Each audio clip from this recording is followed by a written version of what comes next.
Hey everyone, welcome back to the channel. Tonight we're diving deep into one of the most terrifying and psychologically complex Sith Lords in Star Wars history. A being so feared that even his fellow Dark Council members whispered his name in hushed tones. A master of terror, who understood that true power comes not from the blade of a lightsaber, but from the darkness that lurks in the hearts of all living beings. Before we begin this journey into the shadows, take a moment to hit that like button if you're ready to explore the twisted mind of a true Sith Master, and don't forget to subscribe for more deep dives into Star Wars lore. Drop a comment and let me know what part of the galaxy you're watching from tonight. I love seeing our community come together to explore these incredible stories. Now get comfortable, dim those lights, and let's step into the dark side together. Picture this. The bridge of the most feared ship in the Sith fleet suddenly erupts in a blinding explosion that tears through hyperspace itself. The Dominator, flagship of one of the Empire's most powerful Dark Lords, is completely annihilated. Debris scattered across multiple star systems. No survivors. The entire galaxy mourns the loss of Darth Jadus, the Shadow Hand, master of intelligence and keeper of the Empire's darkest secrets. But here's where our story truly begins, because death, as you'll discover, was just another weapon in Jadus's arsenal. 3 months after his apparent demise, mysterious terrorist attacks begin striking across Republic space. Attacks that bear the unmistakable signature of fear tactics that only one Sith Lord had ever perfected. Attacks planned with intelligence that should have died with the Dominator. The Republic celebrates thinking their greatest nightmare is finally over. The Sith Empire mourns the loss of their most brilliant strategist. But somewhere in the shadows, between life and death, between the known galaxy and the void beyond, something stirs, something that has transcended the normal limitations of mortality itself. Tonight we uncover the complete story of Darth Jadus, the Shadow Hand, a tale of manipulation so complex that it fooled an entire galaxy, a story of terror so profound that it redefined what it means to wield the dark side of the Force. This is the story of the Sith Lord, who discovered that the greatest deception of all is convincing the galaxy that you're already dead. Our story unfolds during the height of the Old Republic era, when the reconstituted Sith Empire stood as the greatest threat the galaxy had ever known. On the imperial capital world of Dromund Kaas, beneath perpetual storms that crackled with dark side energy, the Sith ruled from their obsidian citadel with an iron fist wrapped in crimson lightning. This was an age when the Dark Council represented the pinnacle of Sith power, 12 of the most dangerous beings in the galaxy, each controlling vast spheres of influence that stretched across countless star systems. Among these Dark Titans stood one figure whose very presence seemed to drain light from the room itself. Darth Jadus, master of the sphere of intelligence, keeper of the Empire's most guarded secrets, and perhaps the most psychologically terrifying Sith Lord who ever lived. Unlike his peers who announced their power with grand displays of force lightning or crushing telekinetic demonstrations, Jadus wielded fear itself as his primary weapon. He understood that terror was not merely an emotion, but a force of nature that could be cultivated, refined, and directed with surgical precision. Where other Sith sought to inspire fear through raw power, Jadus crafted it like an artist, painting masterpieces of psychological manipulation across the canvas of sentient minds. Standing nearly 7 feet tall, his imposing figure was draped in elaborate robes that seemed to absorb light rather than reflect it.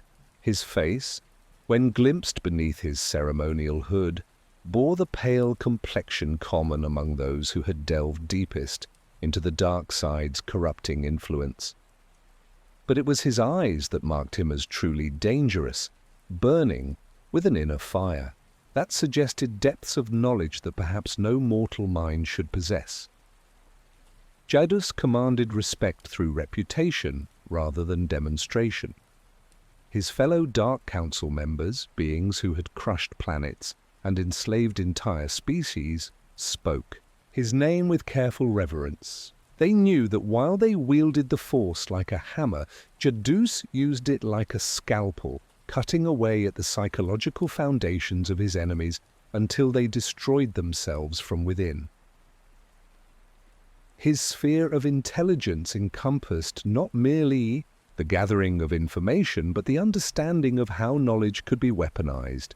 He saw patterns where others saw chaos, connections where others saw coincidence. In his mind, every piece of data was part of a vast puzzle that, when properly assembled, would grant him dominion over the thoughts and fears of every living being in the galaxy. From his private chambers within the Citadel on Dromund Kars, surrounded by ancient Sith artifacts and holocrons containing the wisdom of dark side masters from millennia past, Jadus orchestrated operations that spanned the known galaxy.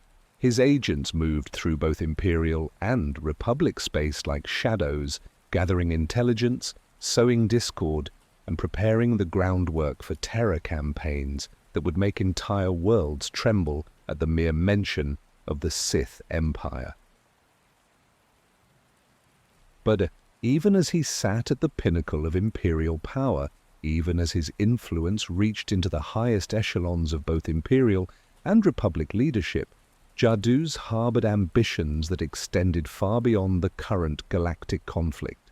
He had gazed into the depths of Sith philosophy and emerged with revelations that would reshape the very nature of the dark side itself.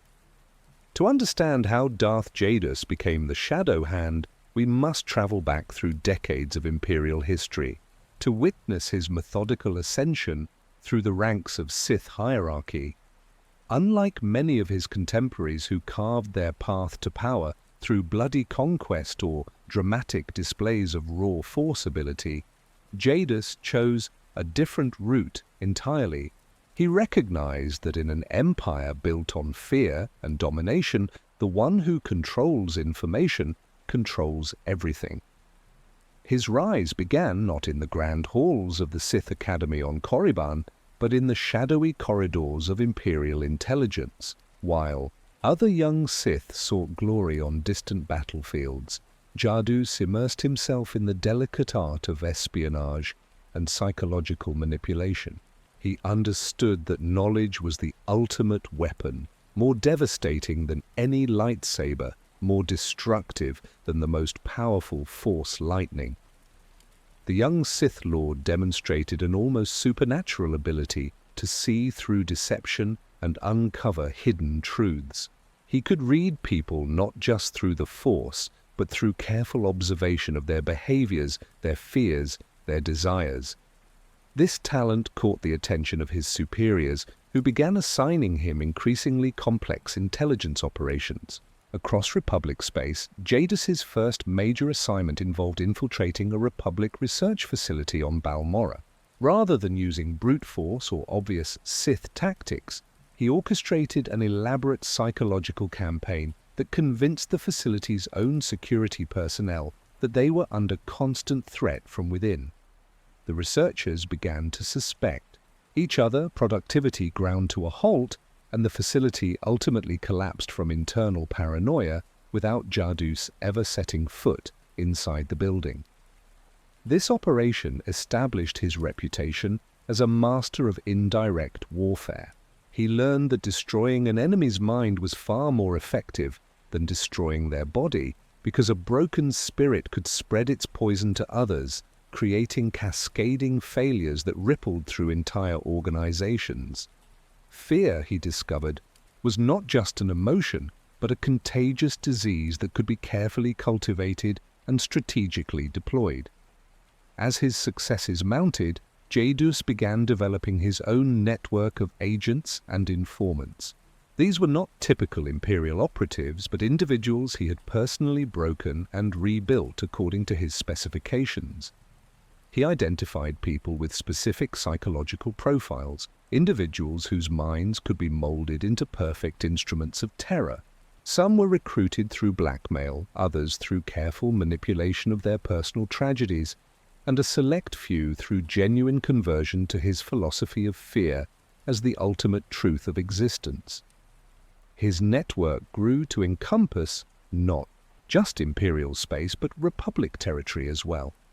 He placed agents in government positions, military commands, and even among the Jedi Order itself. Each operative was compartmentalized, knowing only their specific role in larger operations. They could never fully comprehend. This structure made his network virtually impossible to unravel, because even captured agents could reveal only fragments of the greater design. The Dark Council began to take notice when Republic intelligence operations started failing at an unprecedented rate. Safe houses were compromised before they could be established. Secret communications were intercepted and decoded. High-value targets seemed to anticipate every Republic move with uncanny precision. What the Republic didn't realize was that Jadus had effectively turned their own intelligence apparatus against them, using their systems and personnel to feed disinformation while extracting genuine intelligence for Imperial use. But Jadus's ambitions extended far beyond simple espionage. He began conducting archaeological expeditions to ancient Sith worlds, seeking out forgotten knowledge that predated even the earliest Dark Lords. These expeditions were officially classified as intelligence-gathering missions, but Jadus was actually searching for something far more significant. He believed that the ancient Sith had discovered fundamental truths about the nature of fear and suffering that had been lost to subsequent generations. On the forgotten world of Nathema, he uncovered fragments of Sith Emperor Vitiate's early experiments with ritual mass death. On Malachor, he studied the remnants of superweapons that had turned the planet's surface into a twisted monument to the dark side's power. Each expedition added another piece to his growing understanding of how terror could be weaponized on a galactic scale. His fellow Sith Lords began to whisper about his unconventional methods. Where they saw glory in direct confrontation, Jadus saw inefficiency. Where they sought to dominate through obvious displays of power, he preferred to work from shadows, allowing his enemies to destroy themselves while believing they were making their own choices. This philosophical difference would eventually set him apart from the traditional Sith approach to conquest and control. The turning point came when the Dark Council offered him a position within their ranks. The sphere of intelligence had been without proper leadership for months following the death of its previous overseer. Jadus accepted the role not as a culmination of his ambitions, but as the foundation for something far greater. He now had official sanction to expand his operations beyond anything previously attempted, with resources that dwarfed his earlier efforts. From his new position of authority, Jadus began implementing terror campaigns that would redefine galactic warfare itself. The transformation of Darth Jadus from ambitious intelligence operative to master of galactic terror began with his acquisition of the Dominator, a massive Imperial battlecruiser that would become synonymous with fear throughout Republic space. This was no ordinary warship, but a mobile fortress equipped with the most advanced communication arrays, interrogation chambers, and psychological warfare equipment the Empire could construct. Jadus personally oversaw every modification to the vessel, transforming it from a standard military craft into something unprecedented in galactic history. The ship's detention levels were redesigned not merely to hold prisoners, but to break them systematically through carefully orchestrated psychological pressure. Each cell was equipped with holographic projectors that could create personalized, nightmare scenarios based on detailed psychological profiles of the occupants. The interrogation suites represented the pinnacle of Sith ingenuity applied to the extraction of information. Jadus understood that physical torture, while satisfying to many of his Sith colleagues, was ultimately inefficient. The mind could be conditioned to resist pain, but it was far more difficult to resist the slow dissolution of one's sense of reality. His techniques involved subtle manipulations of environment, time perception, and social isolation that gradually wore away at a subject's psychological defenses. But the Dominator's most innovative feature was its mobile laboratory for what Jadus termed fear cultivation.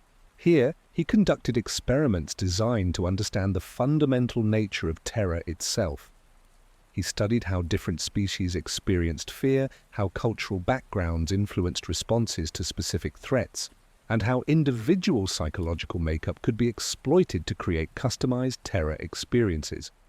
These experiments were not random acts of cruelty, but carefully controlled scientific studies aimed at perfecting his understanding of fear as a weapon. He discovered that certain combinations of sensory deprivation, disorientation, and targeted psychological pressure could induce lasting trauma that would affect subjects for years after their release. More importantly, he learned how to ensure that these broken individuals would spread their terror to others through their own behavior and reactions. Jadus's first major terror campaign targeted the Corellian system, specifically focusing on the planet's renowned shipyards. Rather than launching a direct military assault, he began with subtle psychological operations designed to undermine worker confidence and productivity. Anonymous messages were delivered to key personnel, containing detailed personal information that should have been impossible for outsiders to obtain. Family members on distant worlds received mysterious visits from individuals who asked seemingly innocent questions about their relatives' work schedules and security procedures. The psychological pressure gradually intensified over several months. Workers began reporting strange incidents, tools that moved when no one was watching, personal items that disappeared and reappeared in impossible locations, anonymous communications that seemed to know their most private thoughts and fears. Productivity at the shipyards declined as workers became increasingly paranoid and distracted. The operation reached its climax when the Dominator finally appeared in the system, its arrival perfectly timed to coincide with a carefully orchestrated revelation of how thoroughly Jadus's agents had infiltrated Corellian security.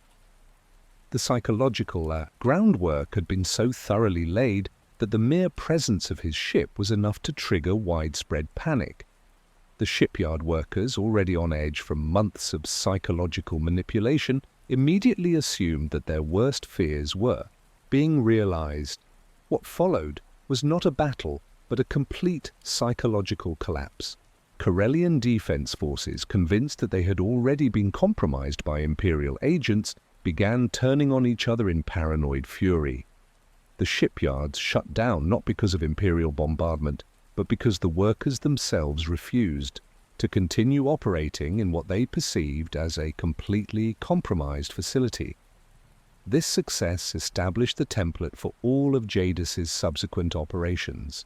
He learned that properly applied psychological pressure could accomplish what entire fleets might fail to achieve through conventional warfare. More importantly, he discovered that terror campaigns created lasting damage that continued to serve Imperial interests long after his forces had withdrawn from the area. Word of the Corellian operation spread throughout both Imperial and Republic intelligence circles. Republic analysts struggled to understand how a single Sith Lord had managed to neutralize one of their most important military production facilities without firing a shot. Imperial commanders began requesting Jadus's services for their own operations, eager to achieve similar results without the massive resource expenditure typically required for successful planetary assaults. But Jadus was already thinking beyond individual planetary campaigns. Each operation provided him with additional data about how terror could be systematically applied on increasingly large scales. He began developing what he privately termed his galactic fear doctrine, a comprehensive strategy for using psychological warfare to destabilize the Republic's entire military and civilian infrastructure. The success of these initial campaigns also attracted the attention of potential recruits who shared his vision of fear as the ultimate weapon. These individuals formed the core of what would eventually become known as the Eagle Terrorist Network, though at this stage they were simply devoted followers drawn to Jadus's revolutionary approach to warfare and his compelling philosophy about the nature of power itself. As reports of Jadus's psychological warfare campaigns spread throughout the galaxy, both Republic and Imperial analysts began developing what seemed like reasonable explanations for his methods and motivations. The Republic's Strategic Information Service classified him as a highly effective but ultimately conventional terror operative, someone who used fear tactics to achieve standard military objectives. Their assessment concluded that while his methods were sophisticated, his goals remained limited to supporting typical Imperial expansion efforts. This analysis satisfied Republic leadership because it fit their existing understanding of how Sith Lords operated. They had encountered terror campaigns before, and while Jadus's techniques were admittedly more refined than usual, the underlying strategy appeared familiar. Republic counterintelligence began developing standard protocols for dealing with psychological warfare operations, confident that they could eventually neutralize this threat through conventional security measures and improved personnel screening. Imperial observers reached similar conclusions, though from a different perspective. They viewed Jadus as an exceptionally talented intelligence operative who had found innovative ways to achieve military objectives with minimal resource expenditure.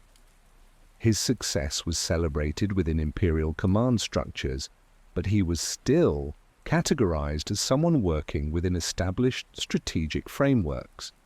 The Dark Council praised his efficiency while assuming that his ultimate loyalties remained aligned with traditional Imperial conquest goals. Even his closest associates and subordinates initially accepted this surface interpretation of his activities. They saw themselves as part of an advanced intelligence operation designed to weaken Republic defenses and facilitate eventual Imperial military victories. The psychological warfare techniques they employed were understood as tools for achieving these conventional objectives, not as ends in themselves. This widespread misunderstanding served Jadus's purposes perfectly. While everyone focused on analyzing his tactics and trying to counter his immediate operations, they completely missed the deeper philosophical transformation that was driving his long-term strategy. He allowed others to believe that fear was simply his preferred method for achieving standard military goals, when in reality he was developing an entirely new conception of what galactic domination could mean. The first hints that something more complex was occurring came from unexpected sources. Republic medical facilities in systems that had been targeted by Jadus's operations began reporting unusual patterns among survivors of his psychological campaigns. These individuals displayed symptoms that went far beyond what would be expected from conventional trauma. Their fear responses had been fundamentally altered in ways that seemed to serve no obvious military purpose. More puzzling still, these survivors often became unwitting agents of terror within their own communities.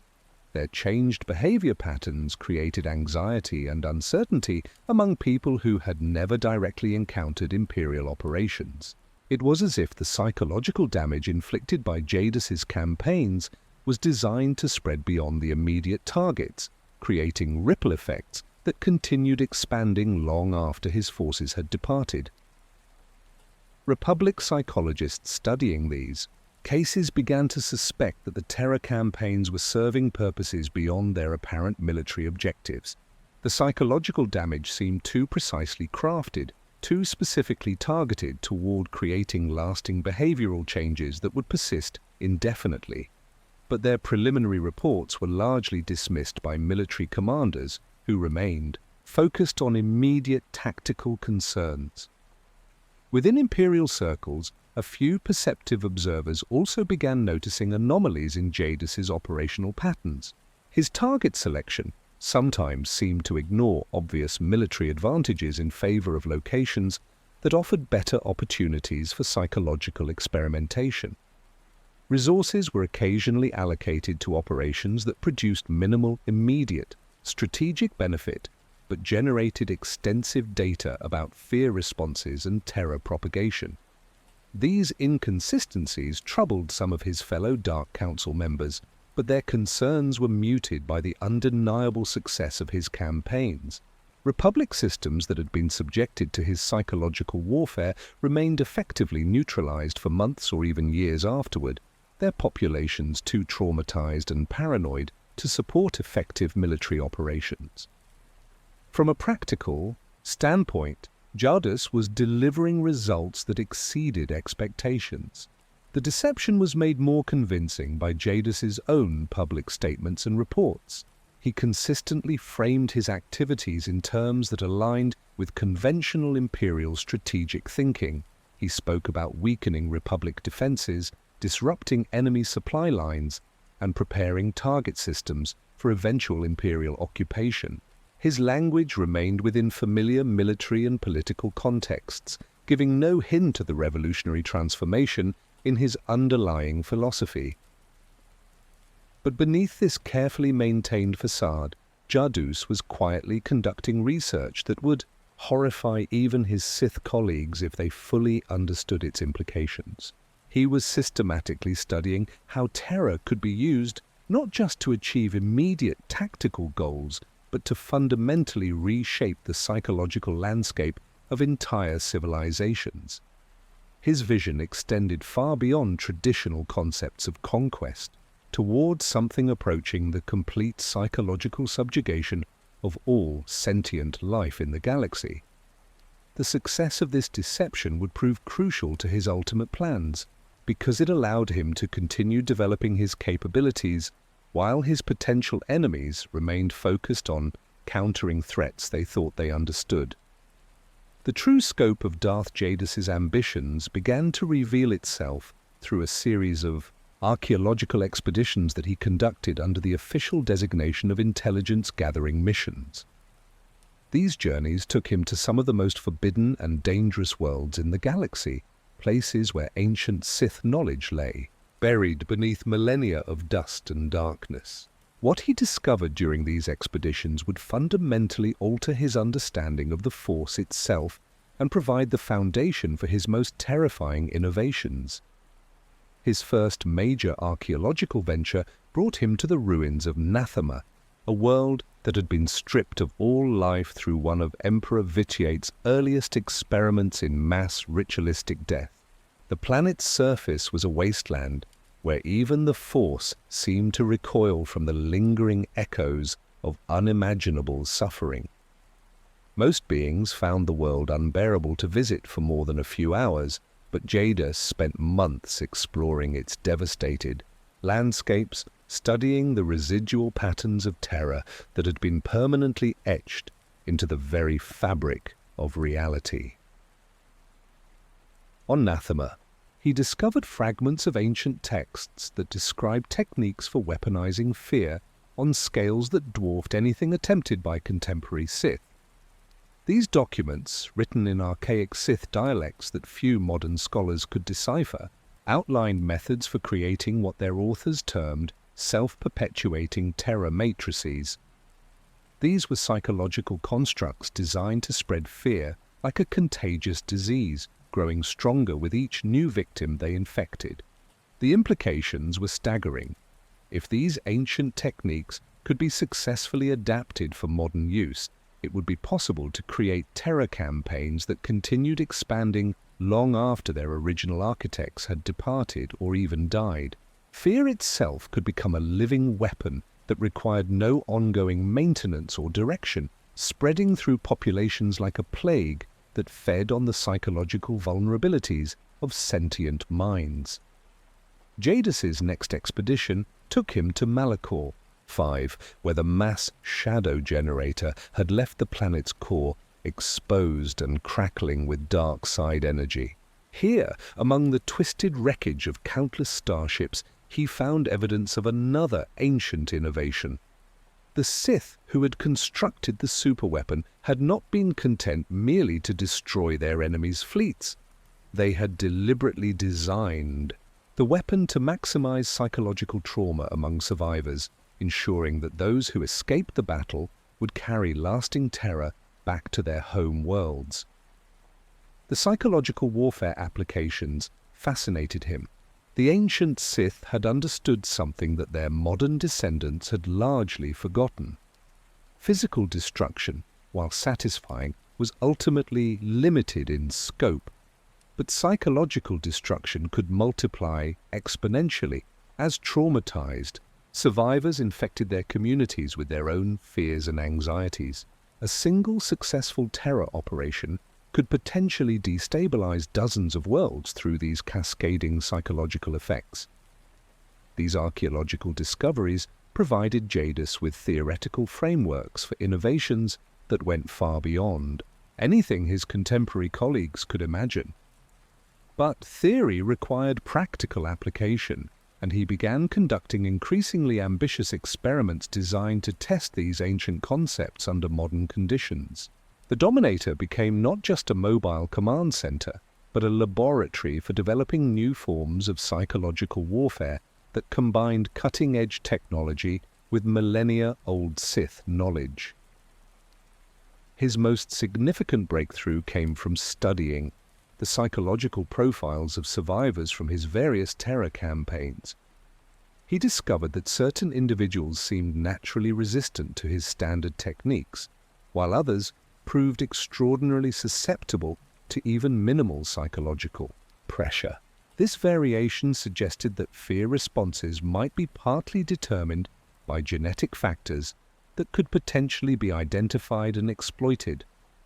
Working with Imperial medical researchers who believed they were contributing to conventional military intelligence efforts, Jadus began developing genetic screening protocols that could identify psychological vulnerabilities in target populations. This research revealed that certain bloodlines and species showed consistent patterns in their fear responses, information that could be used to customize terror campaigns for maximum effectiveness against specific demographic groups. The implications extended far beyond immediate tactical applications.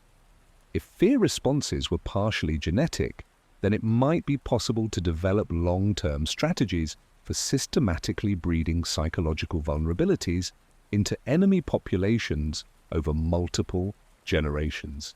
This represented a completely new approach to galactic conquest, one based not on military superiority, but on the gradual psychological weakening of entire civilizations. Jadus also began expanding his network of agents and followers, but with recruitment criteria that differed significantly from traditional Imperial intelligence operations. Rather than seeking individuals with specific technical skills or political connections, he focused on finding people whose psychological profiles indicated exceptional potential for spreading fear and trauma within their communities. These recruits underwent intensive training programs that combined traditional espionage techniques with advanced psychological manipulation methods. The training facilities he established were masterpieces of applied terror psychology. New recruits were systematically broken down through carefully orchestrated traumatic experiences, then rebuilt according to specifications that would make them perfect instruments for spreading fear. The process was designed to create individuals who could instinctively recognize and exploit psychological vulnerabilities in others while remaining absolutely loyal to Jadus's vision. Perhaps most significantly, these expanded operations allowed Jadus to begin testing his theories about self-perpetuating terror matrices on a limited scale. He identified several isolated Republic settlements that could serve as controlled experimental environments, places where the long-term effects of psychological warfare could be studied without outside interference. These communities became testing grounds for techniques that would eventually be applied on much larger scales. The results exceeded his most optimistic projections. Settlements subjected to his experimental terror campaigns often experienced psychological collapse within months, their social structures disintegrating as fear and paranoia destroyed trust between community members. But more importantly, refugees from these communities carried their trauma to other worlds, creating secondary terror effects that spread far beyond the original target areas. These successes convinced Jadus that his vision of galactic psychological domination was not merely possible, but inevitable. The deeper Jadus delved into the archaeological remnants of ancient Sith civilization, the more he began to understand that his own methods were part of a much larger historical pattern. The greatest Sith lords of the past had not achieved their legendary status through raw power alone, but through sophisticated understanding of how fear and suffering could be leveraged to reshape entire civilizations. This realization transformed his perspective from that of an innovative intelligence operative to something approaching a scholar of cosmic terror. His most profound discovery came during an expedition to Car Delba, an ancient Sith world that had been abandoned for over 1,000 years. Deep within a ruined temple complex, he uncovered a collection of holocrons created by Naga Sadow, one of the most influential Dark Lords in Sith history. These repositories of ancient knowledge contained detailed records of psychological warfare campaigns that had been conducted on scales that dwarfed anything attempted in the modern era. Naga Sadow's holocrons revealed techniques for what the ancient Sith termed civilizational fear architecture. This involved the systematic introduction of specific psychological pressures into target societies over periods spanning multiple generations.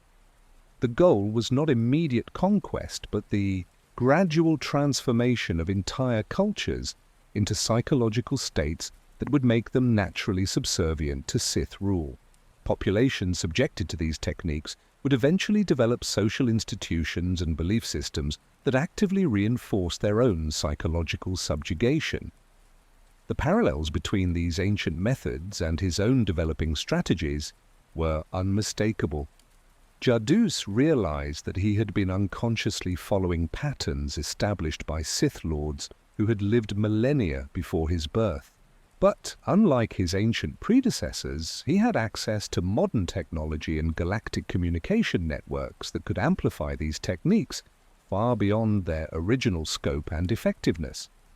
Another crucial discovery came from studying the personal journals of Freeden Nad, the fallen Jedi, who had become one of the most psychologically destructive Sith in galactic history. Nad's writings described his gradual realization that the dark side of the Force was not merely about channeling anger and hatred, but about understanding the fundamental interconnectedness of fear and suffering throughout the cosmos. He had developed meditation techniques that allowed him to perceive what he called the galactic pain matrix, the network of psychological trauma that connected all sentient beings. These concepts resonated deeply with Jadus's own philosophical development. He began practicing modified versions of Nad's meditation techniques, gradually developing an almost supernatural ability to sense fear and trauma across vast distances. This enhanced perception allowed him to identify psychological vulnerabilities in target populations that would have been invisible through conventional intelligence-gathering methods. The meditation practices also revealed something else. Jadus began to perceive that his own terror campaigns were creating permanent changes in the fabric of the Force itself. Each successful psychological warfare operation left what he termed fear resonances that lingered indefinitely in the affected areas. These resonances seemed to make subsequent terror operations more effective, as if the Force itself was learning to amplify and propagate psychological trauma. This discovery led him to develop what he privately called the terror accumulation theory. He hypothesized that systematic psychological warfare campaigns could gradually saturate entire regions of space with fear resonances, creating zones where terror would become self-sustaining and self-amplifying. Populations within these zones would experience increasing levels of anxiety and paranoia without any ongoing external manipulation, their psychological state deteriorating automatically over time. To test this theory, Jadus began conducting coordinated terror campaigns across multiple star systems within the same galactic region. Rather than treating each operation as an isolated event, he designed them as components of a larger pattern, intended to create cumulative psychological effects across the entire area. The results were extraordinary. Systems that had not been directly targeted began experiencing increased rates of mental illness, social unrest, and political instability simply due to their proximity to areas that had been subjected to his psychological warfare. The implications were staggering. If his theory was correct, it would be possible to destabilize entire sectors of the galaxy through relatively limited terror operations, allowing the psychological effects to spread naturally through the interconnected fabric of the Force. This represented a fundamental evolution in strategic thinking, moving beyond traditional concepts of conquest towards something approaching the systematic psychological transformation of galactic civilization itself. These discoveries also provided Jadus with deeper insight into the ultimate goals of Emperor Vitiate, whose own experiments in mass ritualistic death had clearly been aimed at achieving similar results on an even larger scale. He began to understand that Vitiate's apparent obsession with consuming all life in the galaxy was not simply megalomania, but part of a coherent strategy for achieving absolute psychological domination over the cosmos itself. But Jadus also recognized that Vitiate's methods, while effective, were ultimately crude compared to what could be achieved through more sophisticated psychological manipulation techniques. Rather than simply destroying life to harvest its fear and suffering, it would be possible to preserve populations in states of perpetual terror that could be maintained indefinitely. This would create a sustainable source of dark side energy that could power Sith operations for millennia without requiring the constant consumption of new victims. The ancient knowledge he had gathered began to coalesce into a comprehensive vision for what he termed eternal galactic terror. This was not conquest in any traditional sense, but the transformation of the galaxy into a vast psychological prison where all sentient life existed in perpetual fear and subservience. The beauty of such a system was that it would be largely self-maintaining, requiring minimal ongoing intervention from its architects. As these concepts developed, Jadus began to see his current position on the Dark Council not as an end goal, but as merely the foundation for something unprecedented in galactic history. The morning that changed everything began like countless others aboard the Dominator. Jadus stood in his private meditation chamber, surrounded by ancient Sith artifacts and holocrons, conducting his daily communion with the dark currents that flowed through the Force. But on this particular day, his enhanced perceptions detected something unprecedented. The psychological terror matrix he had been carefully constructing across multiple star systems had reached a critical threshold. Fear itself was beginning to achieve a form of autonomous existence within the Force. This breakthrough represented the culmination of years of theoretical development and practical experimentation. Jadus realized that he had successfully created the conditions necessary for implementing his most ambitious project. But achieving his ultimate vision would require a sacrifice that even his fellow Sith Lords would consider unthinkable. He would need to surrender his current identity and position of power, disappearing so completely that the galaxy would believe him dead. The plan that began forming in his mind was breathtaking in its audacity and complexity. He would stage his own death in such a convincing manner that even the Dark Council would accept it as genuine. This would free him from the constraints and expectations that came with his official position, allowing him to operate in complete secrecy while implementing psychological warfare strategies that would have been impossible to pursue through conventional channels. But the deception would need to be absolutely perfect. Any suspicion of his survival would invite investigation that could unravel his entire long-term strategy. He began developing an elaborate scheme that would require precise timing, flawless execution, and the sacrifice of resources and personnel that had taken years to develop. The Dominator itself, his mobile fortress and laboratory, would need to be destroyed in a manner so spectacular that no one would question the thoroughness of his apparent demise. The key to making the deception believable lay in understanding the psychological expectations of those who would investigate his death. Republic intelligence would want to believe that their greatest nightmare was finally over, making them naturally inclined to accept evidence of his destruction. His Imperial colleagues would mourn the loss of an effective operative while assuming that his unconventional methods had finally led to his downfall. Both sides would see what they expected to see, preventing them from looking too closely at the details of his apparent demise. Jadus spent months preparing for the transition, carefully documenting his ongoing operations while establishing hidden command structures that could continue functioning during his absence. His most trusted agents were given sealed orders that would only be activated after his apparent death, ensuring continuity of his psychological warfare campaigns without revealing his survival to anyone who might be captured or turned. The selection of his replacement as official head of the sphere of intelligence required particularly careful consideration. The individual chosen would need to be competent enough to maintain basic operations while being completely unaware of the deeper projects that Jadus had been developing. After extensive analysis of potential candidates, he identified someone whose psychological profile indicated they would react to his death in exactly the manner required to maintain the deception. His most crucial decision involved his current apprentice, a young Sith whose potential he had been carefully nurturing for years. This individual had proven exceptionally capable in conventional force combat and lightsaber techniques, but had shown limited aptitude for the psychological manipulation methods that formed the core of Jadus's true expertise.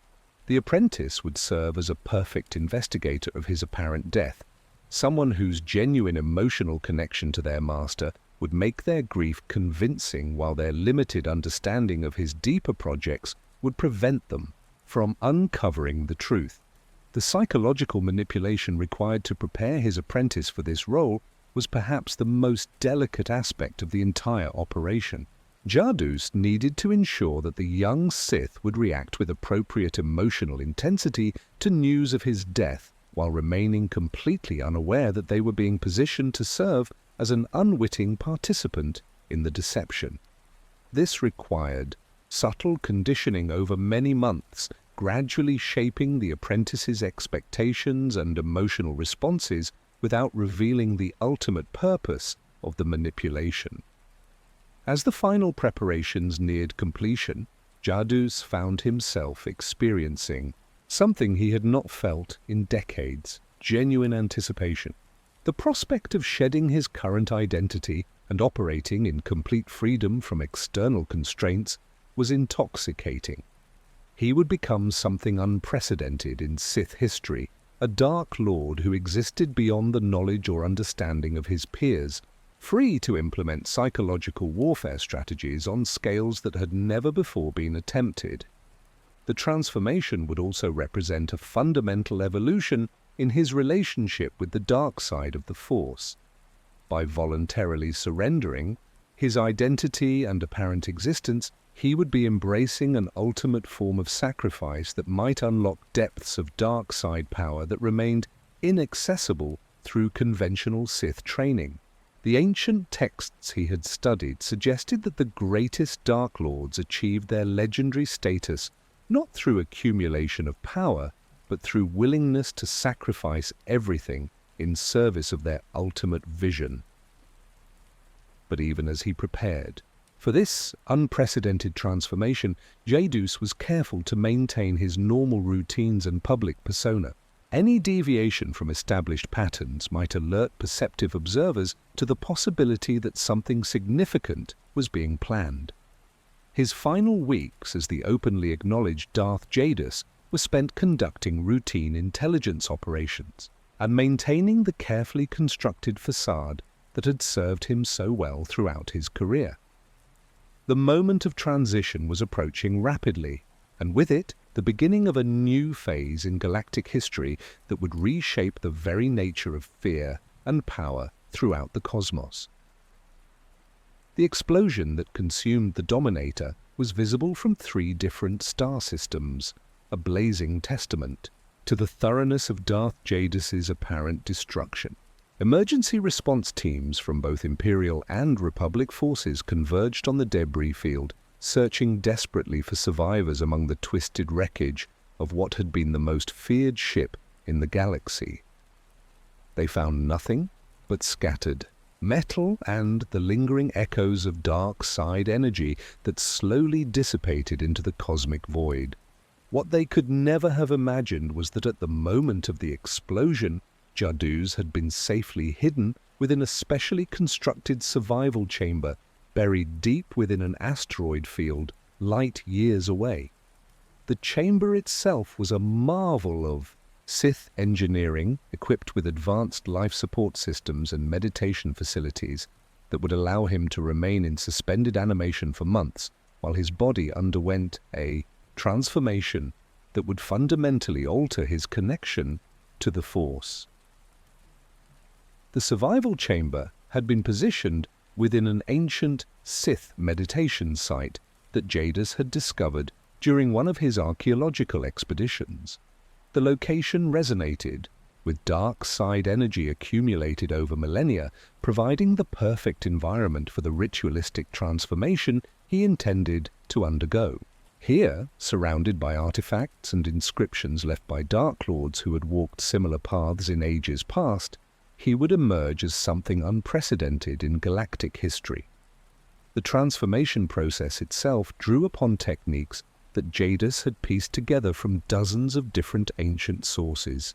Some elements came from the holocrons of Naga Sadow, others from the personal journals of Freeden Nad, and, still others, from inscriptions found in ruined temples on worlds that had been forgotten for thousands of years. None of these sources provided complete instructions, but Jadus had spent years developing the theoretical framework necessary to combine their fragmentary knowledge into a coherent ritual practice. The physical changes began within hours of entering the meditation chamber.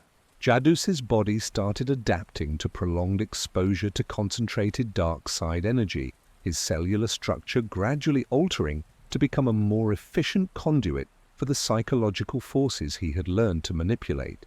His appearance shifted subtly, taking on characteristics that would make him virtually unrecognizable to anyone who had known him in his previous incarnation as a Dark Council member.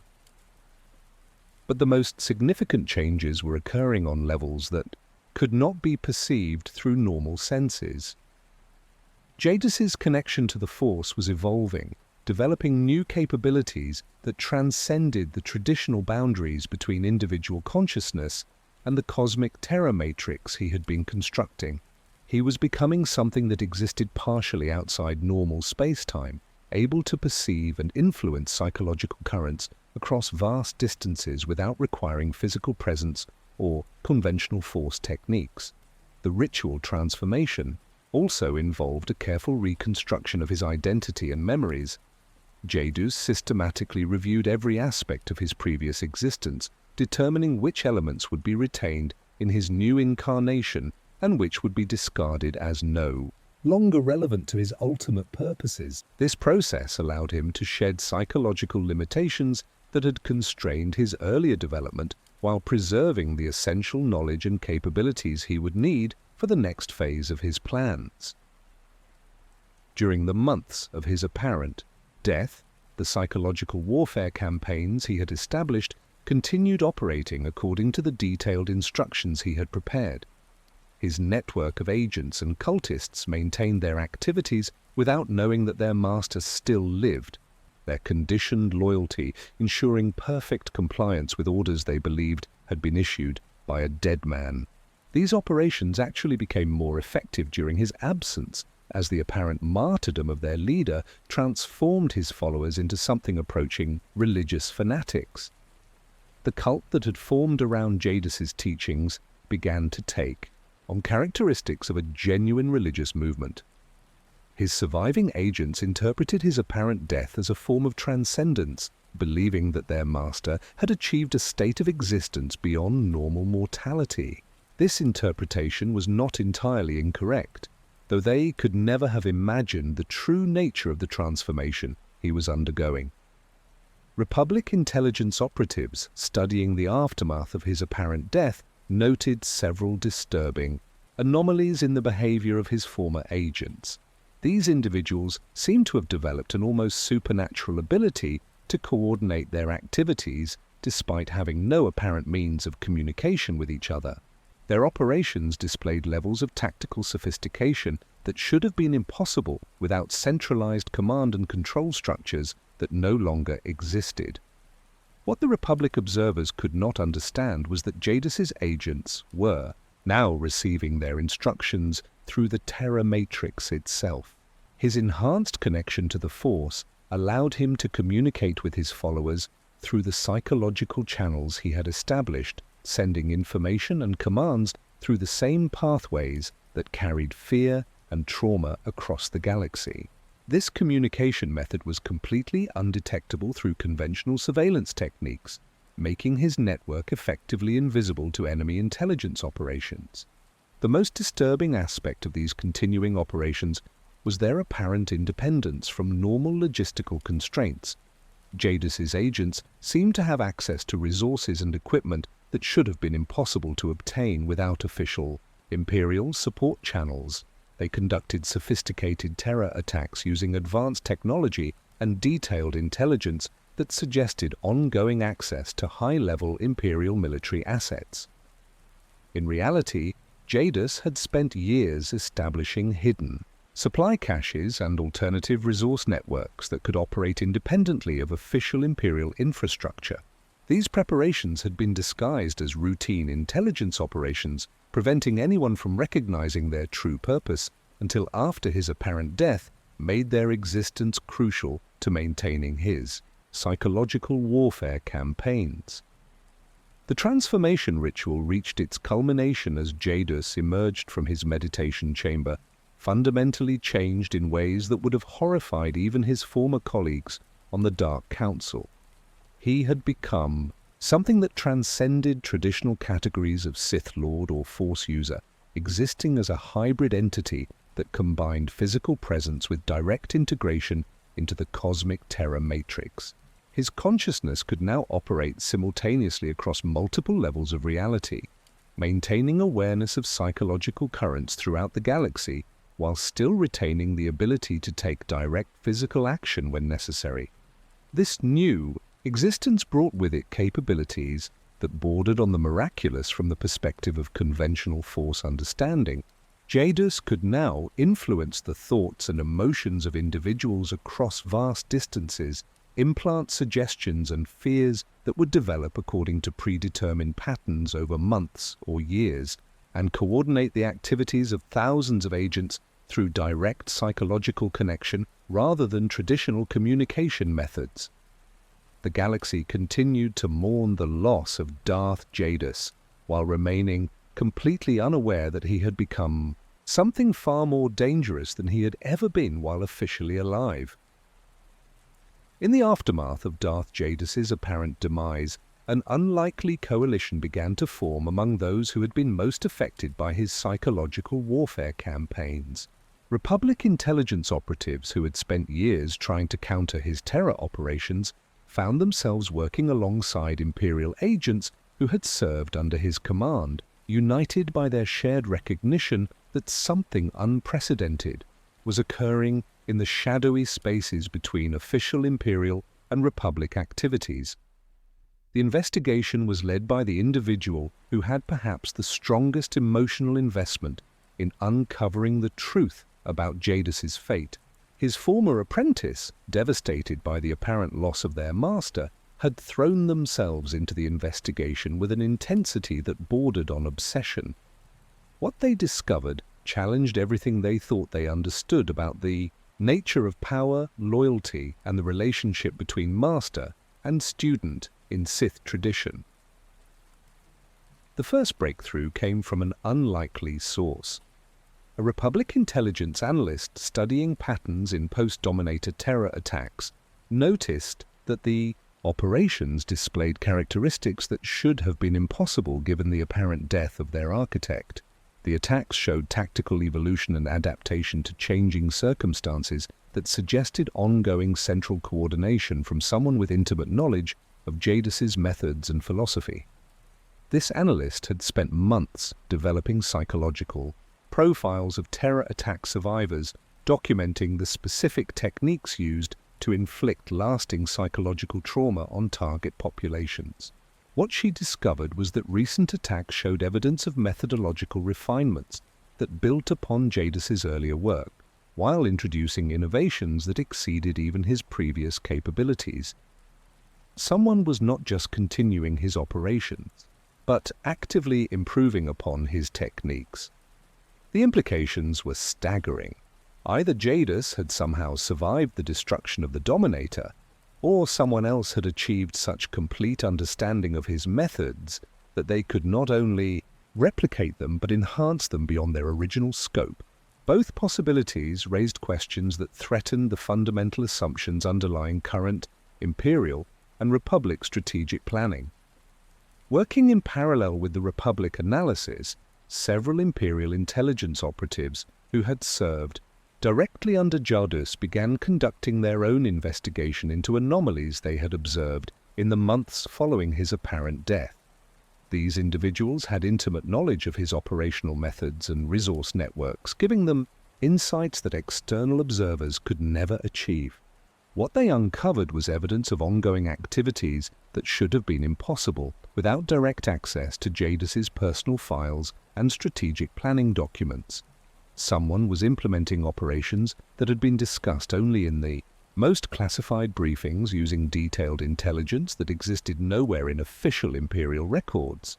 The precision and sophistication of these operations suggested that whoever was responsible had not just theoretical knowledge of Jadus's methods, but practical experience in implementing them.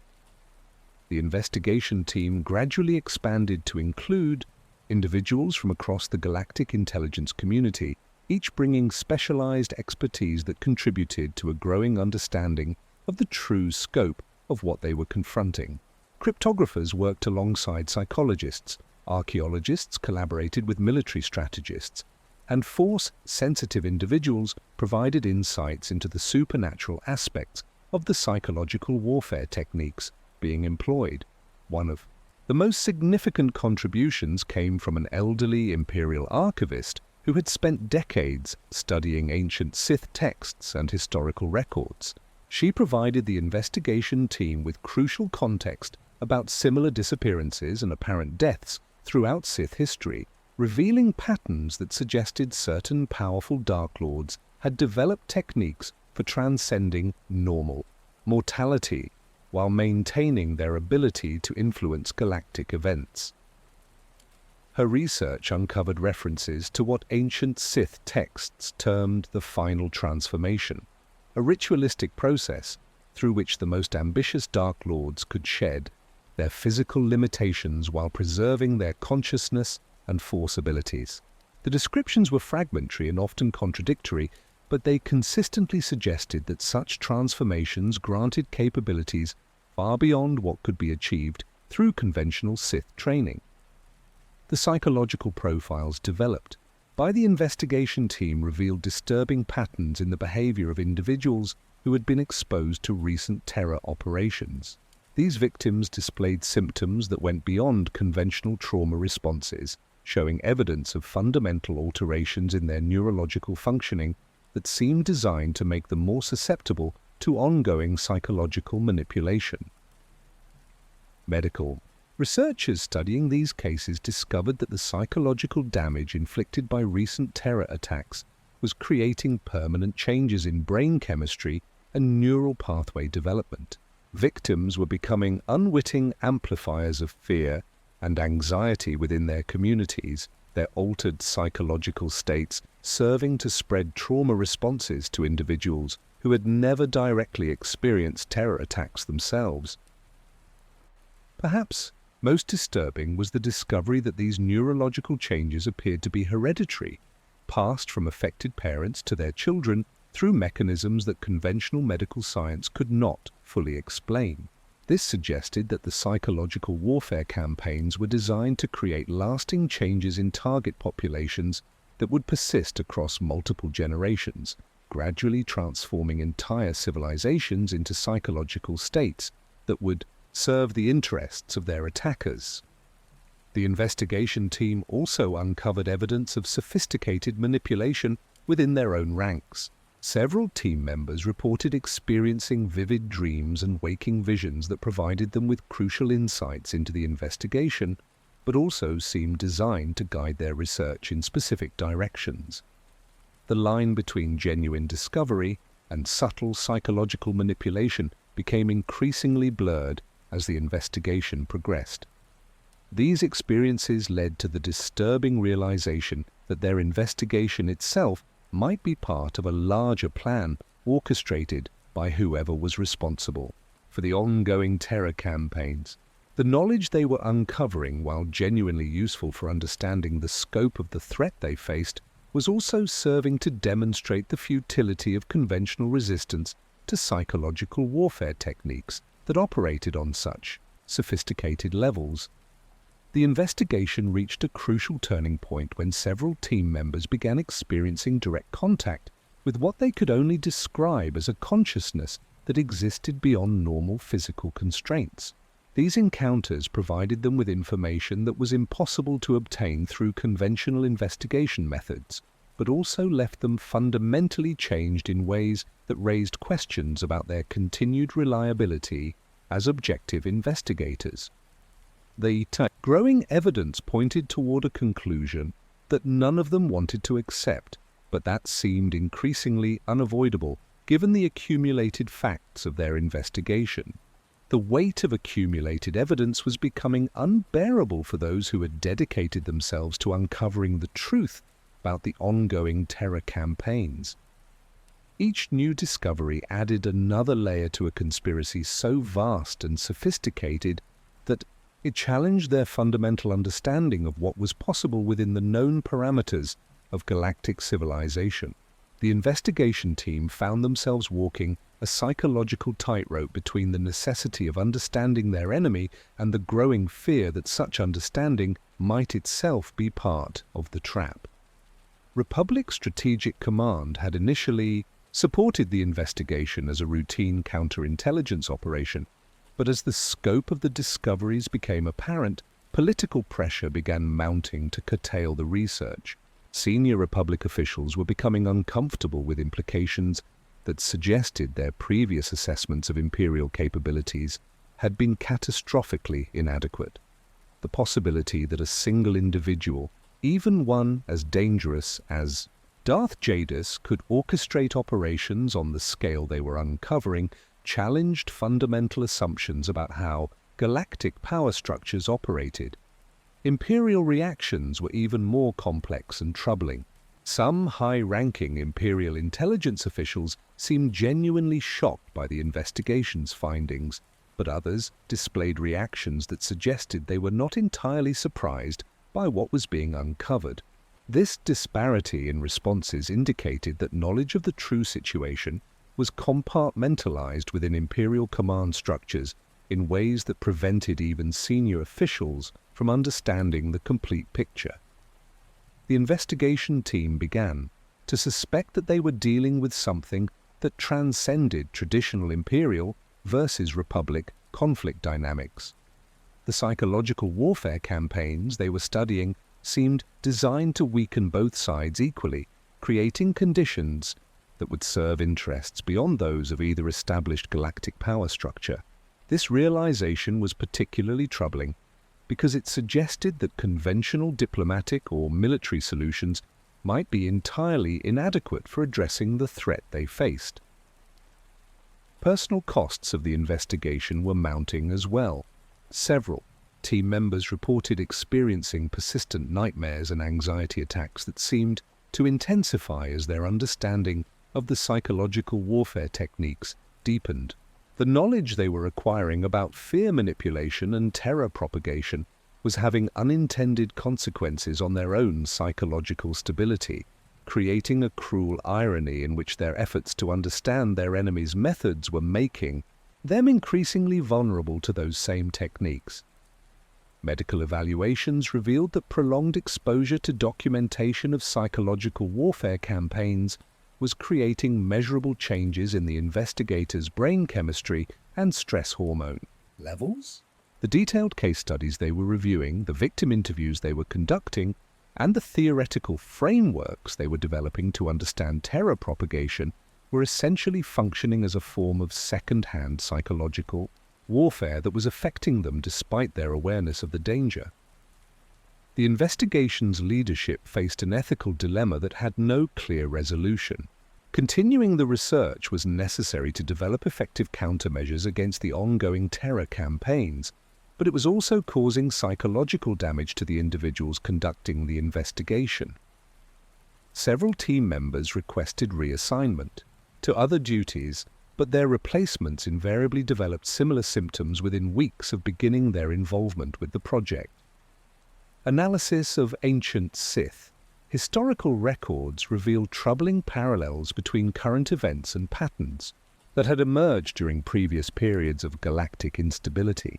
The investigation team discovered references to earlier psychological warfare campaigns that had contributed to the fall of entire civilizations, operations that had been so effective that their target societies had essentially destroyed themselves, without requiring direct military intervention from their attackers. These historical precedents suggested that what they were witnessing represented the implementation of strategies that had been developed and refined over millennia of Sith experimentation. With terror as a weapon of conquest, the sophistication of current operations indicated that whoever was responsible had access to accumulated knowledge spanning thousands of years of psychological warfare development, resources that would be available only to someone with unprecedented access to ancient Sith archives and artifacts. The psychological profiles of recent terror attack survivors continued to reveal disturbing trends. The affected individuals were not simply recovering from their traumatic experiences, but were actively contributing to the spread of fear and anxiety within their communities.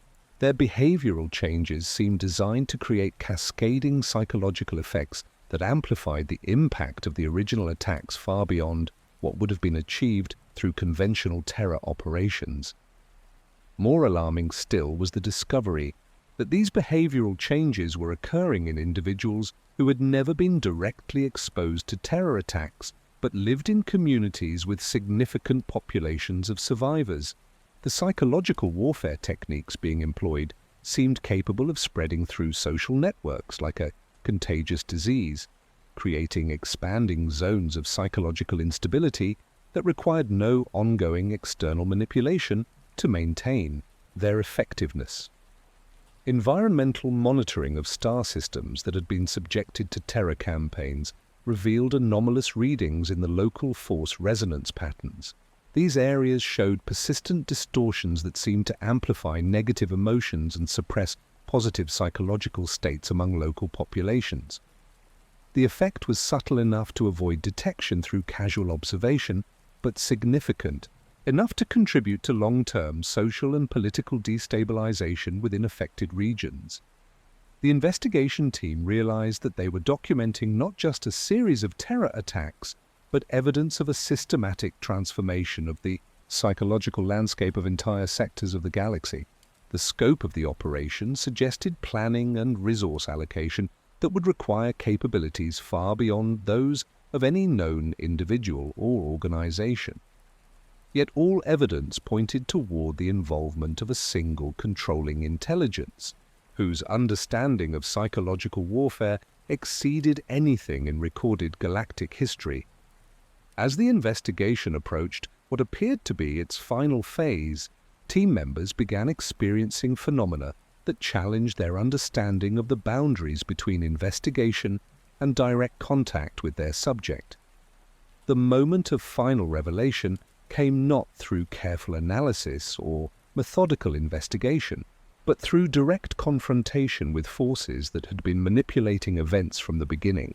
The investigation team found themselves drawn to coordinates that had appeared simultaneously in the dreams and visions of multiple team members, coordinates that led to a region of space that officially did not exist on any Imperial or Republic star chart. What they discovered there defied everything they thought they understood about the nature of life, death, and the relationship between consciousness and physical existence. Hidden within a carefully constructed pocket of distorted space-time was a facility that seemed to exist partially outside normal reality, its architecture incorporating design elements that hurt to look at directly and created a sense of wrongness that penetrated to the deepest levels of psychological awareness.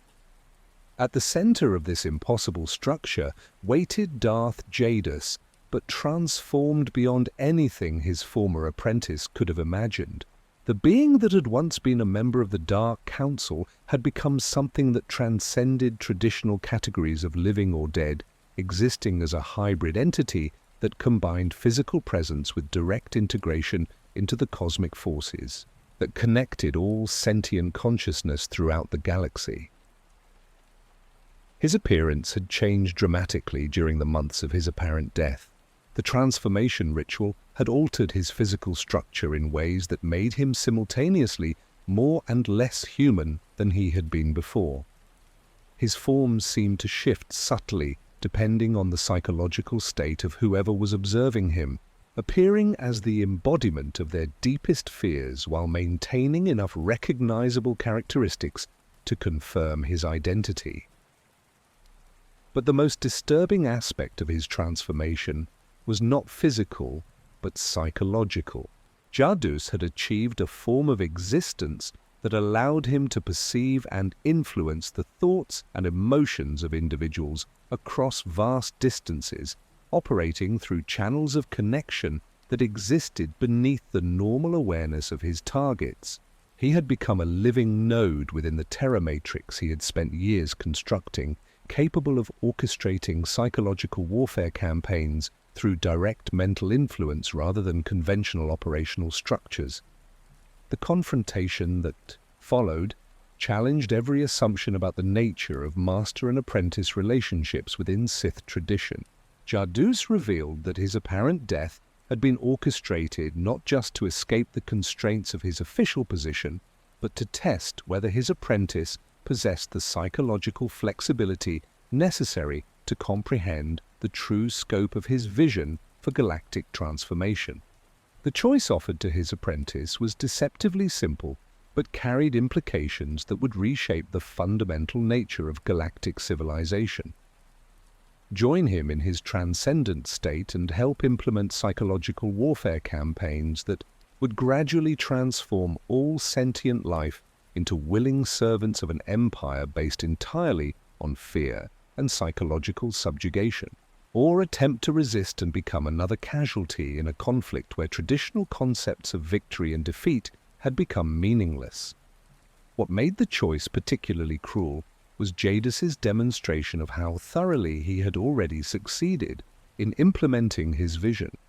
The investigation itself had been orchestrated by him from the beginning, designed to gather together individuals with the specific psychological profiles and skill sets he needed for the next phase of his plans. Every discovery they had made, every insight they had developed, had been carefully guided by his influence to serve his ultimate purposes. The team members found themselves forced to confront the possibility that their own thoughts and decisions throughout the investigation had not been entirely their own. The knowledge they had accumulated about psychological warfare techniques had come at the cost of their psychological independence, making them increasingly vulnerable to manipulation by the very forces they had been trying to understand and resist. Jadus revealed the true scope of his transformation and the capabilities it had granted him. He could now influence events across multiple star systems simultaneously, implanting suggestions and fears that would develop according to predetermined patterns over years or decades. His consciousness existed partially outside normal space-time, allowing him to perceive potential futures and manipulate present events to ensure specific outcomes across vast temporal scales. The psychological warfare campaigns that had devastated entire sectors of the galaxy represented only the preliminary phases of his ultimate plan. His goal was nothing less than the complete psychological transformation of galactic civilization, creating conditions where fear and suffering would become the fundamental organizing principles of all sentient society. Populations would exist in perpetual terror not because of external threats, but because their psychological structures had been altered to make fear their natural and permanent state of being. The revelation culminated with Jadus offering his apprentice and the investigation team a final demonstration of his power. With casual effort, he activated psychological triggers that he had implanted in populations across dozens of star systems, creating coordinated outbreaks of terror and social breakdown that unfolded simultaneously across vast regions of space. The scope and precision of these coordinated psychological attacks demonstrated capabilities that exceeded anything previously imagined possible through force manipulation or conventional terror tactics.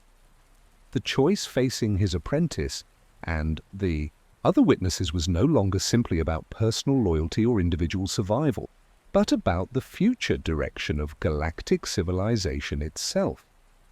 The confrontation between Darth Jadus and his former apprentice represented more than a personal conflict between master and student. It embodied a fundamental philosophical struggle about the nature of power itself and the proper relationship between individual ambition and galactic civilization. The choice presented was not simply about joining or opposing Jadus, but about determining whether fear and psychological subjugation would become the defining characteristics of sentient existence throughout the cosmos. His apprentice, faced with the overwhelming demonstration of Jadus's transformed capabilities, initially wavered between shock at their master's survival and horror at what he had become. The psychological conditioning they had received during their training under Jadus created powerful emotional impulses toward loyalty and obedience, but these were counterbalanced by growing recognition of the monstrous implications of his ultimate vision. The other members of the investigation team found themselves paralyzed by the scope of what they were confronting. Their months of research had prepared them to understand the theoretical framework behind Jadus's psychological warfare techniques, but nothing could have prepared them for direct exposure to his transformed consciousness. Several team members collapsed under the psychological pressure of his presence, their minds unable to process the reality of what he had become. But within this moment of apparent hopelessness, an unexpected source of resistance emerged. The investigation team's Republic analyst, the woman who had first identified the anomalous patterns in post-Dominator terror attacks, proved to possess unusual psychological resilience that allowed her to maintain analytical clarity even while confronting Jadus directly. Her scientific background in studying trauma responses had inadvertently provided her with mental defenses against the very techniques she had been researching. Drawing upon her accumulated knowledge of psychological warfare countermeasures, she began implementing resistance strategies that helped stabilize the other team members and provided them with the cognitive tools necessary to maintain their independence in the face of overwhelming psychological pressure. Her intervention created a pocket of mental clarity within the zone of terror that Jadus naturally projected, giving the apprentice crucial breathing space to make a genuinely free choice about their future path. The apprentice's decision came after a period of internal struggle that seemed to last eternities, but occupied only moments of real time. They chose to reject their master's offer, not out of allegiance to Republic ideals or imperial loyalty, but from fundamental recognition that Jadus's vision represented the complete abandonment of everything that made sentient existence meaningful. The psychological subjugation he proposed would reduce all life to mere extensions of his will, eliminating the possibility of genuine choice, growth, or authentic relationship between individuals. This rejection triggered a conflict that transcended physical combat, playing out simultaneously across multiple levels of reality as Jadus attempted to override his apprentice's decision through direct psychological manipulation. The struggle revealed the true extent of his transformed capabilities, but also exposed crucial limitations that his transcendent state had introduced. His enhanced connection to the cosmic terror matrix had made him immensely powerful, but it had also made him dependent on that matrix in ways that created unexpected vulnerabilities. The apprentice discovered that Jadus's consciousness, while expanded beyond normal human limitations, remained fundamentally tied to the psychological structures he had created throughout the galaxy. His transformed existence required ongoing reinforcement from the fear and suffering of his victims, making him paradoxically dependent on the very populations he sought to dominate. This dependency created opportunities for resistance that would not have existed if he had pursued conventional paths to power. Working together, the investigation team began implementing a coordinated strategy designed to disrupt the psychological foundations that sustained Jadus's transformed existence. Rather than attempting direct confrontation with his enhanced capabilities, they focused on healing the psychological wounds that his terror campaigns had inflicted on populations throughout the galaxy. Each act of genuine healing and recovery weakened his connection to the cosmic terror matrix, gradually undermining the supernatural abilities that his transformation had granted. The process required enormous sacrifice from team members who exposed themselves to psychological contamination. While working to heal trauma in others, several individuals suffered permanent psychological damage from their efforts to counter Jadus's influence, but their sacrifices created expanding zones of psychological recovery that began to undermine the foundations of his power structure. The final confrontation occurred not through lightsaber combat or force lightning, but through a battle of philosophical perspectives that played out across the psychological landscape of the galaxy itself. Jadus attempted to demonstrate the inevitability of his vision by activating psychological triggers throughout his terror matrix, creating coordinated outbreaks of fear and despair across hundreds of star systems simultaneously. But the healing work conducted by the investigation team had created psychological antibodies within affected populations, individuals and communities whose recovery from trauma provided them with resistance to Jadus's influence. These recovered populations became sources of stability and hope that prevented the coordinated psychological attacks from achieving their intended effects, creating feedback disruptions that began to destabilize the entire terror matrix. Faced with the systematic dismantling of the psychological structures that sustained his transformed existence, Jadus was forced to make a choice that would determine not just his own fate, but the future direction of psychological warfare development. Throughout the galaxy, he could attempt to maintain his transcendent state by intensifying his psychological attacks on vulnerable populations, risking complete exposure of his survival and methods. Or he could retreat from his ultimate vision, preserving his transformed capabilities while accepting limitations on their application that would prevent him from achieving galactic psychological domination. The decision he made would reshape the hidden history of the galactic conflict and establish precedents that would influence Sith strategic thinking for generations to come. The conclusion of the Jadus crisis left the galaxy fundamentally changed in ways that most inhabitants would never fully understand. On the surface, life gradually returned to the familiar patterns of Imperial versus Republic conflict that had defined galactic politics for decades. But beneath this apparent normalcy, the psychological landscape of countless worlds bore permanent scars from their exposure to unprecedented forms of terror and manipulation. The investigation team members who had survived the final confrontation found themselves forever marked by their experience. Those who had worked most closely with the psychological warfare research developed what came to be known as terror-resistant syndrome, a condition that granted them unusual immunity to fear-based manipulation, but at the cost of diminished emotional responsiveness in other areas of their lives. They became living embodiments of the price required to resist sophisticated psychological warfare, demonstrating both the possibility of survival and its profound personal costs. Republic medical facilities throughout the galaxy began developing new treatment protocols for populations that had been subjected to systematic psychological warfare. The traditional approaches to trauma therapy proved inadequate for addressing the specific types of psychological damage that Jadus's campaigns had inflicted. New techniques had to be developed that combined conventional medical treatment with force-based healing methods, creating unprecedented cooperation between Republic military medicine and Jedi healing traditions.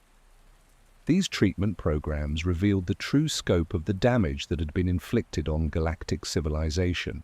Entire generations of individuals had been psychologically altered in ways that affected not just their own mental health, but their relationships with family members, their ability to form social connections, and their capacity to participate effectively in democratic institutions. The ripple effects extended far beyond the immediate victims to encompass entire social and political structures. Imperial intelligence underwent massive reorganization in the wake of revelations about the true nature of Jadus's operations. Senior officials who had unknowingly facilitated his psychological warfare campaigns faced difficult questions about their own culpability and judgment. The compartmentalized nature of his network meant that many Imperial personnel had been manipulated as thoroughly as their Republic counterparts, serving his purposes while believing they were advancing conventional Imperial interests. The restructuring process revealed the extent to which Jadus had infiltrated Imperial command structures. His influence had reached into virtually every department and operational division, creating a legacy of compromised personnel and corrupted procedures that would take years to identify and address. Some officials who had worked closely with his operations requested reassignment to non-intelligence duties, finding themselves psychologically unable to continue working in environments where they could never be certain whether their thoughts and decisions were genuinely their own. Archaeological teams began conducting systematic surveys of sites that Jadus had visited during his research expeditions, attempting to understand what knowledge he had discovered and how it might be secured against future misuse. These expeditions uncovered evidence of Sith psychological warfare techniques that dated back to the earliest periods of galactic civilization, suggesting that the methods Jadus had employed were part of a continuous tradition of terror-based conquest that had been practiced by Dark Lords throughout history. The most disturbing discovery was that several of these ancient sites showed evidence of recent activity, indicating that Jadus's archaeological research had been far more extensive than anyone had realized. Hidden caches of artifacts and documents were found that suggested he had been preparing for psychological warfare campaigns that extended far beyond anything he had actually implemented. The scope of his preparations implied strategic thinking that encompassed not just immediate galactic conquest, but long-term transformation of sentient civilization across multiple millennia.